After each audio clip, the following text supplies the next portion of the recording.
তোমাদের মধ্যে আজকে এই হালাত নেই।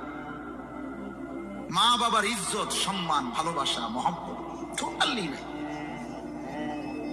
বিবাহের আগেও কষ্ট দেয়, বিবাহের পরেও কষ্ট দেয়। বিবাহের আগে মা বাবার কোনো কথা শুনে না, মোবাইল, নারী, ছবি, নাচ, গান, অসৎ বন্ধুদের আড্ডা, এই তামসা করিয়া করেও মা বাপরে কষ্ট দেয়। আর বিয়ে করিয়া বউ নিয়া আলাদা হইয়াও এই কষ্ট দেয়। তুই নাফরমান তো কষ্টই দিয়ে গেল,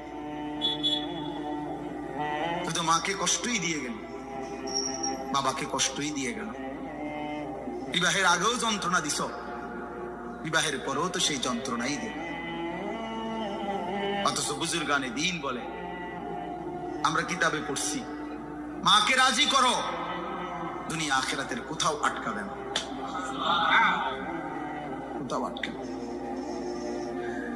আল্লাহ নবী সাল্লাল্লাহু আলাইহি ওয়াসাল্লাম বলছেন, তিনটি গুনাহ সবচেয়ে বড় গুনাহ, এর মধ্যে একটা হলো উকুকুল ওয়ালিদাইন, পিতামাতার অবাধ্যতা, মা বাবার নাফরমানি। আল্লাহ নবী সাল্লাল্লাহু আলাইহি ওয়াসাল্লাম বলেছেন, সব পাপের শাস্তি আল্লাহ ইচ্ছে করলে হাসরের দিন দিবে। কুল্লু যুনুবি ইউআখিরুল্লাহ ইলা আজালিন মুসাম্মা, সব গুনার শাস্তি আল্লাহ নির্ধারিত দিন হাসরের ময়দান পর্যন্ত অপেক্ষা করে দিবে, সেখানে ইল্লা আকুল ওয়ালিদাইন, পিতা মাতার নাফরমানি ব্যতীত। নবীজি বলছে, মা বাবার নাফরমান সন্তানকে আল্লাহ তাআলা দুনিয়াতেই শাস্তি দিবে, বেইজ্জতি দিবে, না দিয়া কবরে নিবেন। লা ইয়ামুতা হাত্তা ইউআযযিবাহু আল্লাহু ফিল আরদ,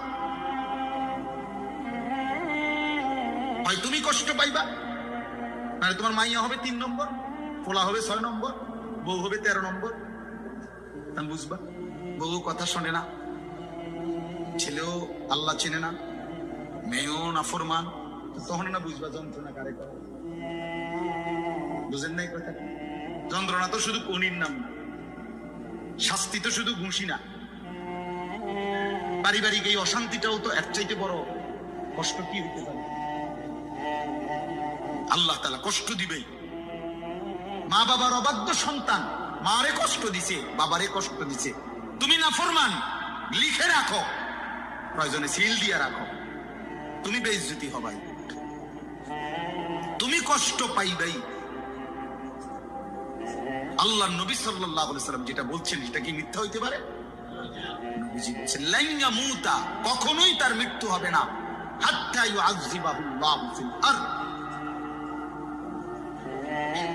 জমিনের শাস্তি ভোগ না করে